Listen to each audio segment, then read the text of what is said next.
नमस्कार, नक्षत्र दुनिया चैनल में आप सभी का हार्दिक स्वागत है। मित्रों, आज के वीडियो में हम गुरु और सूर्य से बनने वाले एक अप्रतिम ज्योतिषी योग के विषय में चर्चा करेंगे।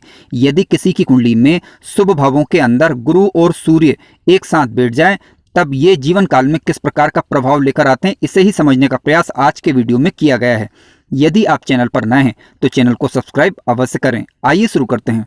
सूर्य और गुरु अपने आप में नैसर्गिक रूप से बेहद शुभ ग्रह हैं। जब किसी व्यक्ति की कुंडली में ये दोनों एक साथ बैठ जाते हैं तो जीवन काल में एक बहुत बड़ा परिवर्तन लेके आते हैं। परिवर्तन किस प्रकार का होगा, इस पर अभी हम चर्चा करेंगे, परंतु पहले हम ये समझ लेते हैं कि यदि हमारी कुंडली में सूर्य और गुरु एक साथ बैठ रहे हैं तो उन्हें उनका सर्वश्रेष्ठ लाभ हमें मिल पाएगा अथवा नहीं मिल पाएगा या कम मिल पाएगा। ठीक है, इस पर हम विचार करेंगे। देखिए, सूर्य अगर देखा जाए तो किसी भी व्यक्ति की कुंडली में मान सम्मान के प्रमुख कारक ग्रह हैं। ठीक है, किसी भी लग्न की कुंडली हो आपकी, लेकिन मान सम्मान के लिए आपको सूर्य की स्थिति को देखना होगा। पिता के लिए सूर्य को देखना होगा। आत्मविश्वास के लिए, आत्मबल के लिए आपको सूर्य की स्थिति पर विचार करना होगा, क्योंकि इनका विचार हम सूर्य से ही करते हैं। व्यक्ति का सेल्फ कॉन्फिडेंस, आत्मविश्वास, ठीक है, शासन प्रशासन, ये सूर्य से ही देखा जाता है। व्यक्ति के चेहरे पर तेज या आभा मंडल, इसके लिए हम सूर्य की स्थिति को देखते हैं।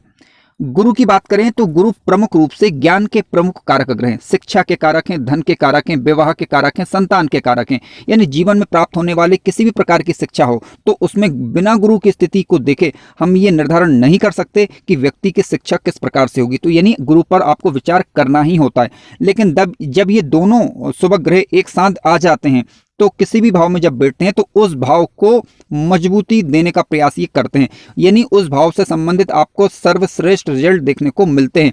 परंतु कुछ बातें विचारणीय हैं।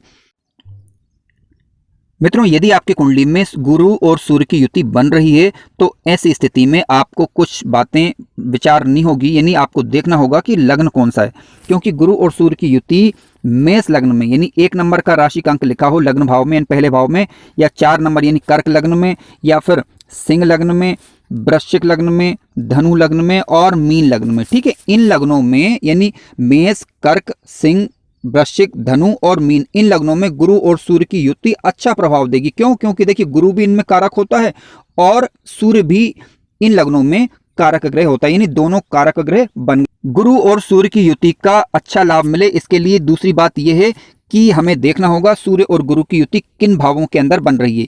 यानी यदि ये त्रिकोण भाव के अंदर, यानी पहले भाव, 5वें भाव और 90वें भाव में यदि ये युति बनती है तो सबसे अच्छा और सबसे श्रेष्ठ रिजल्ट मिलता है। ध्यान रखें, लेकिन कारक लग्नों के अंदर, जिनकी अभी हमने चर्चा की थी। ठीक है, इसके बाद दूसरे नंबर पर आप ये देख सकते हैं कि केंद्र के घर में, यानी पहले घर, चौथे घर, 7वें घर और 10वें घर, यानी इन घरों में भी ये युति अच्छा प्रभाव देती है। ध्यान रखें, गुरु और सूर्य जिस राशि में बैठे हुए हैं, यानी जिस भाव में बैठे हुए हैं, वहां पर जो राशि का अंक लिखा हुआ है वो गुरु और सूर्य दोनों की किसी भी नीच राशि का नहीं होना चाहिए। यानी सूर्य की बात करें तो सूर्य तुला राशि में नीच के होते हैं। ठीक है, यानी 7 नंबर का अंक में ये युति ना बन रही हो। या फिर गुरु की बात करें तो गुरु मकर लग्न में, मकर राशि जहां पर लिखी हुई 10 नंबर का अंक लिखा है वहां पर ये युति बन रही, तब भी इसका अच्छा प्रभाव नहीं मिलेगा। यानी दोनों ग्रह, दोनों में से कोई भी ग्रह नीच राशि का नहीं होना चाहिए युति के अच्छे प्रभाव के लिए। जिन भावों में गुरु और सूर्य की युति बन रही है वहां पर सूर्य और गुरु के मित्र ग्रह की राशि होना चाहिए और दोनों के पास पर्याप्त रूप से अंश बल भी होना चाहिए। यानी जितने ये मजबूत होंगे अंश बल के साथ तो उतना ही अच्छा और श्रेष्ठ रिजल्ट दे पाएंगे। आइए अब समझते हैं, यदि गुरु और सूर्य की युति आपकी कुंडली के अंदर बन रही है तो सबसे अच्छे रिजल्ट कहां देखे जा सकते हैं। देखिए, सबसे अच्छे रिजल्ट की बात करें तो लग्न भाव के अंदर, पंचम भाव के अंदर और नवम भाव के अंदर जब गुरु और सूर्य की युति बनती है, लेकिन कारक लग्नों में, जिनकी अभी चर्चा हमने की थी, तो सबसे अच्छे रिजल्ट की बात करें तो ये मेष लग्न में, यानी केंद्र में यदि 1 नंबर का राशि का अंक लिखा हो, या 5 नंबर यानी सिंह राशि हो, या फिर कह सकते हैं कि 9 नंबर लिखा हो यानी धनु राशि हो, यानी धनु लग्न, यानी मेष लग्न, सिंह लग्न और धनु लग्नों में इन युतियों के सबसे अच्छे रिजल्ट देखे गए हैं। क्यों देखे गए हैं? देखिए, यदि हम मेष लग्न की बात करें तो लग्न में 1 नंबर का राशि का अंक आएगा। ठीक है, और 5 नंबर का राशि का अंक पंचम भाव में आएगा और 9 नंबर का राशि का अंक आएगा आपका 90वें भाव में। तो पंचम भाव और नवा भाव, ये नवम पंचम भाव, यानी ये लक्ष्मी भाव इन्हें कहा गया है। त्रिकोण भावों को लक्ष्मी भाव कहा गया है। सूर्य की राशि पंचम भाव में आ रही है, गुरु की राशि नवम भाव में आ रही है। अब ये युति जब पंचम भाव में बन जाए या नवम भाव में बन जाए तो अच्छे रिजल्ट मिलेंगे। क्या प्रभाव होगा इसकी चर्चा अभी हम आगे करने वाले हैं। दूसरी बात करते हैं हम सिंह लग्न की कुंडली की। देखिए सिंह लग्न की कुंडली की बात करें तो 5 नंबर लग्न में ही आ जाएगा, ठीक है, जो कि सूर्य की राशि है। और 9 नंबर की बात करें तो ये धनु राशि है जो कि गुरु की राशि है और ये पंचम भाव में आएगी। तो इस वजह से यानी गुरु और सूर्य दोनों में से दोनों ग्रह आपके लग्न केंद्र के स्वामी यहाँ पर बन रहे हैं और त्रिकोण के केंद्र या त्रिकोण के स्वामी बन रहे हैं। यानी कुल मिलाकर कहने का मतलब यह है कि मेष लग्न में, सिंह लग्न में और धनु लग्न में दोनों की राशियां त्रिकोण भाव में आ जाती हैं। त्रिकोण भाव कौन से? पहला भाव, पंचम भाव और नवम भाव। अब धनु लग्न की बात करें, देखिए धनु लग्न की बात करें तो धनु लग्न में 9 नंबर का राशि का अंक आएगा। और इसके अलावा पंचम भाव, 90 भाव की बात करें तो 90 भाव में आपका आएगा राशि का अंक 5, ठीक है। तो गुरु की राशि केंद्र में आ गई और सूर्य की राशि 90 भाव में आ गई। तो इन भावों में भी इसके अच्छे रिजल्ट देखने को मिलेंगे। आइए अब इसके प्रभाव की चर्चा करते हैं। मित्रों, गुरु और सूर्य की युति अपने आप में बेहद शुभ युति मानी गई है, ठीक है। जब ये युति, जिन नियमों की अभी हमने बात की उनके अनुसार यदि ये युति बन रही है तो कुछ इस प्रकार के प्रभाव इसके होते हैं। देखिए, जातक बहुमुखी प्रतिभा का धनी होता है, यानी इसके पास एक से अधिक क्षमताएं होती हैं, योग्यताएं होती हैं। व्यक्ति की स्मरण शक्ति अत्यंत तीव्र होती है, ऐसी व्यक्ति की याददाश्त शक्ति काफ़ी मजबूत होती है, यानी छोटी छोटी बातें लंबे समय तक याद रहती हैं। ऐसे व्यक्ति को कम समय में चीज़ों को सीखने वाला ऐसा व्यक्ति होता है, यानी व्यक्ति का विवेक प्रखर होता है।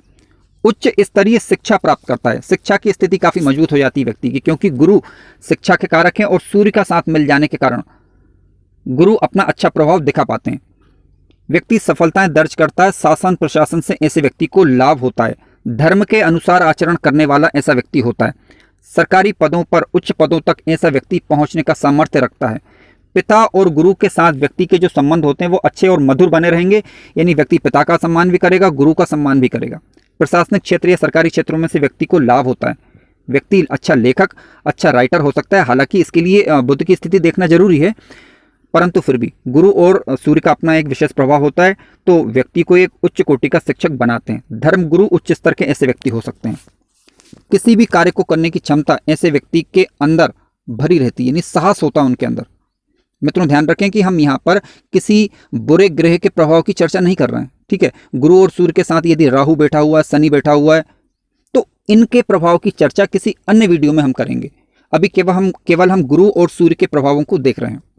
अब देखिए, लाभ कब देता है, तो ये भी एक मन में होता है कि हमारी कुंडली में युति बन तो रही है, लेकिन इसका लाभ कब मिलता है। देखिए, जिन प्रभावों की अभी हमने चर्चा करी है, व्यक्ति के अंदर ये तो देखने को मिलते हैं। लेकिन अगर मान लीजिए कोई व्यक्ति शिक्षक बनना चाह रहा है, कोई व्यक्ति सरकारी क्षेत्रों में आगे बढ़ना चाह रहा है, तो उसके लिए एक समय देखा जाता है, ठीक है।